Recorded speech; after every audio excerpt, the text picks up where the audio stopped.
Godzilla -1 vs. Ryomen Sukuna. Who would win?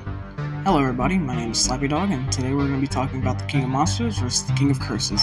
Before we get into the video, I really just want to say I am not a good power scaler in any means necessary, so if I do get some things wrong, feel free to tell me in the comment section down below. Without further ado, let's get to the video. Starting off with strength, -1 takes this pretty easily. Just compare both of them in height and mass, this is a pretty clear win. Although Sukuna has shown many great feats of strength, it just doesn't compare. Now moving on to speed, and again this is a pretty clear winner. Sukuna takes this with relative ease, mostly due to how slow -1 is in general. However, he has shown many great feats of speed in general, being able to keep up with Maharaga, as well as throw Jogo across Shibuya with relative ease, just at 15 fingers. This doesn't even include the fight he had against Hashira in the manga.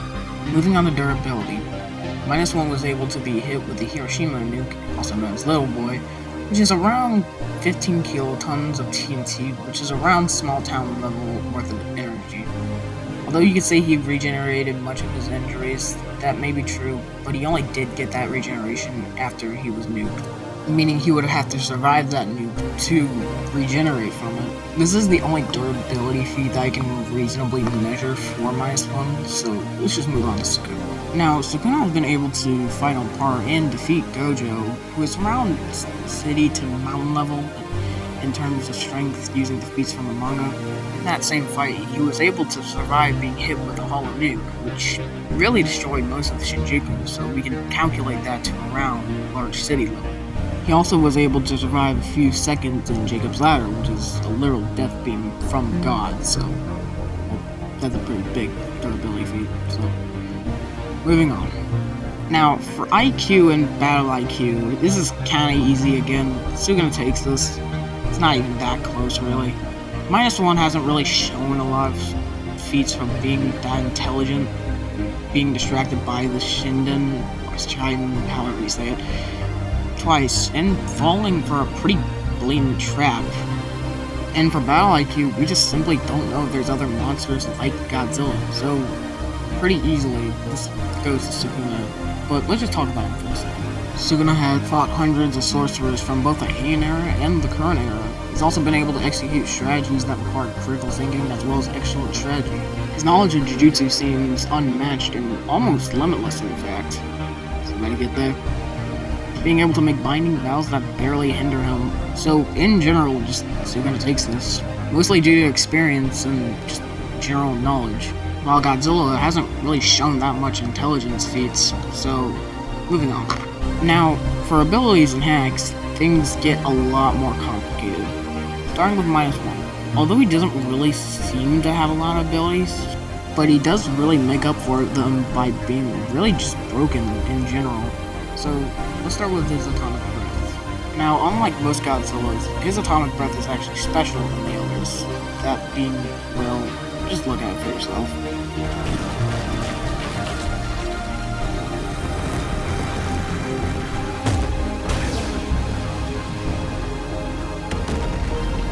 So, what you saw there was a literal nuke for an atomic breath. Yeah, pretty broken. Now, from what I researched, it isn't actually stated how the nuke was created exactly, but from what I could gather, it's two parts of the atomic breath. Well, first being, the atomic breath, which was stated around 900,000 to 1.2 million degrees Celsius, which is around 2,160,032 degrees in Fahrenheit. And the second part of the nuke is where all the energy is combined in the atomic breath and builds up in one area and explodes.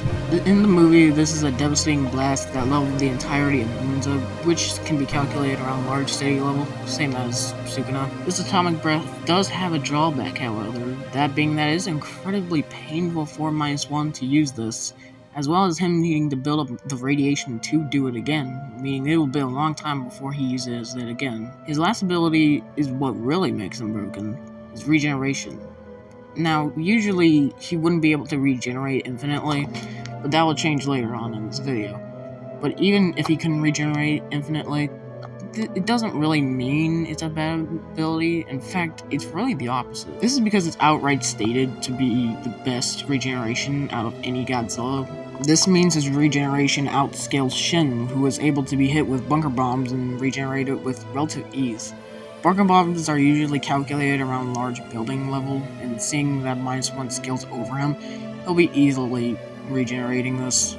And in the end of the -1 movie, he was submerged 500 meters down, or less, I don't remember honestly. Immediately coming back up from the pressure change, this would almost kill Godzilla to the point where chunks of his body was missing. In the end of the movie, a number 25 bomb was shoved inside of his head and detonated. Now, I can't find the exact TNT count for the number 25, but by itself, it is an amazing regenerative feat, being able to show it at the end of the credits, regenerating all of it. Now for Sukuna, and boy does he have a lot. Let's start out with his signature curse technique, Shrine.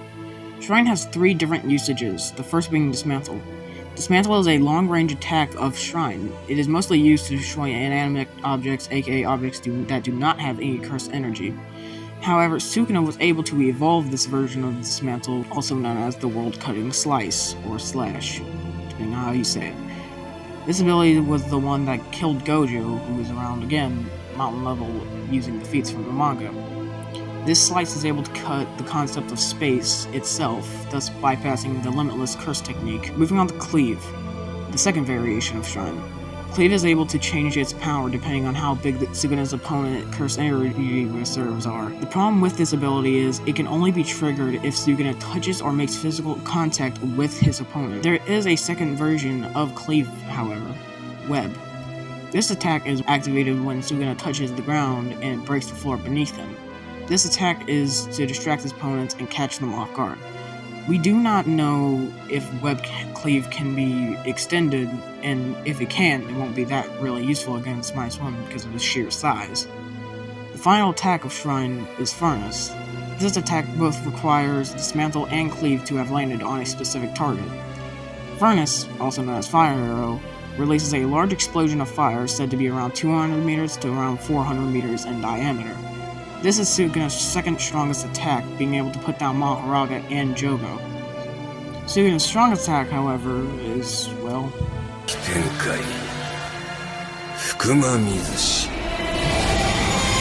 What you just saw was Sukuna's domain expansion, Malevolent Shrine. In his domain expansion, it combines both Cleave and Dismantle to destroy anything and everything in its 200-meter radius. Malevolent Shrine is also 200 meters tall, while -1 is only about 50 meters. So no, -1 is not going to be taller than Malevolent Shrine. Moving on to destructive capabilities, Sukuna is allowed to combine Fire Arrow and Malevolent Shrine together to basically just destroy everything and anything. This was shown to be extremely destructive, seeing the aftermath of Shibuya. And now, although -1 has been shown to destroy the entirety of Ginza due to its size and nuke, Sukuna has overall more abilities that seem to be far more destructive. Just look at an example here of the aftermath of the destruction of Ginza versus the destruction of Shibuya. Although you can make a case for both of them, which you can do in the comments, I'm sorry. I will be making this a tie due to both of them having extremely destructive capabilities, and mostly due to -1's sheer size. When it comes to cross-versing and X-Factors, before we get into that exactly, what exactly is cross-versing? Cross-versing is when you take a character from one universe and cross it with another, so their kits and abilities will fall in line with the fundamentals and power systems from their respective verse.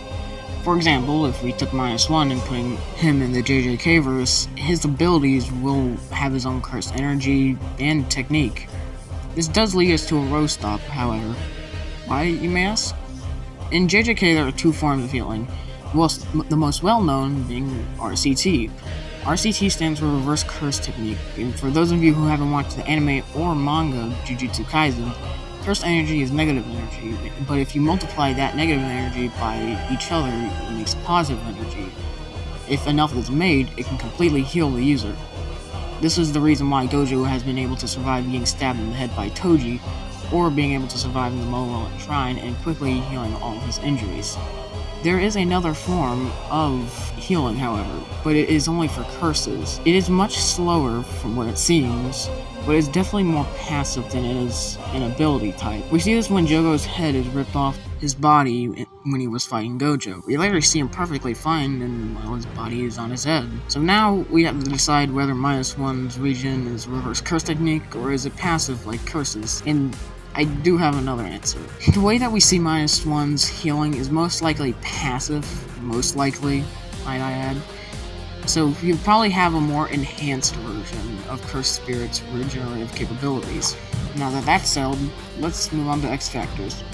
Sukuna as well as -1 only really have an X Factor in this fight for each of them. For -1, it's his sheer size over Sukuna, which could really just benefit both of them. While Sukuna has the ability to make binding vows that can really come in clutch for him like it did in the fight against Gojo. Now that we finally have the results, let's decide.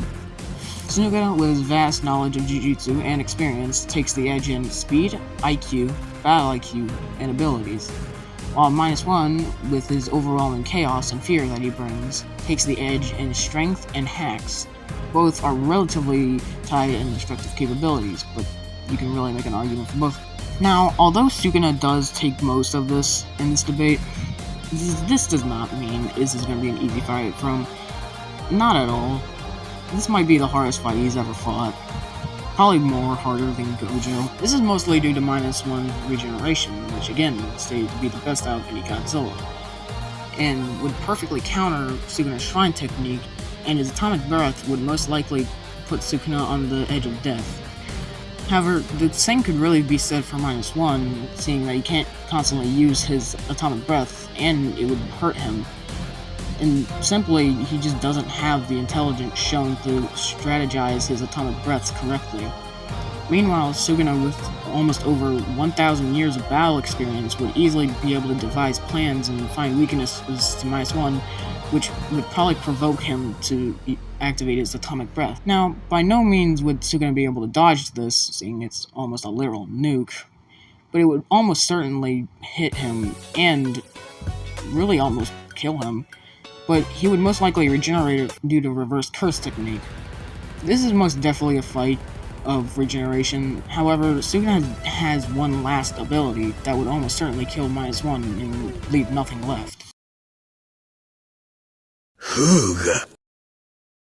Now, Fire Air alone wouldn't be enough to destroy Godzilla completely, but combined with his malevolent shrine, which, again, he can do, this will 100% be enough to kill Godzilla -1. I definitely do see Sukuna winning this, but just barely. But if you don't agree with me, please tell me your reasons down below, and don't forget to like and subscribe.